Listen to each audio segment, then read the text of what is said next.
मयुरी, या वर्षी निवडणुकीत गुलाल फक्त आपलाच असणार. ह्यांचा गुलाल कसा होतंय ते बघूयाच. कोण किती पण बघू दे, या वर्षी गुलाल आपलाच असणार. आपला उमेदवार निवडून येऊ दे अगर नाही येऊ दे, पण त्यांचा उमेदवार आपण पाडायचाच. कोण किती बी पाडायचा प्रयत्न करू दे, गुलाल मात्र आमचाच असणार. दाद्या, चला चला, उशीर होतोय मतदानाला. तुम्हाला आपल्या पक्षाचं चिन्ह माहित आहे ना का? होय, माहित आहे. ह्यांच्या पक्षाचं चिन्ह सोडून आपण दुसऱ्या कुठल्या पण पक्षाला मतदान करायचं. चला चला, त्यांच्या अगोदर मतदान करूया. तो पत्ता करतो गुल पावरफुल. अरे, निकाल लागायच्या दिवशी गुलाल कसा उधळायला लागलाय? चल बघूया.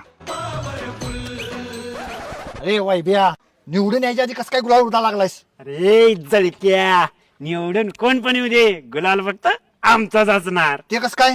आमचं गुलालाचं दुकान आहे.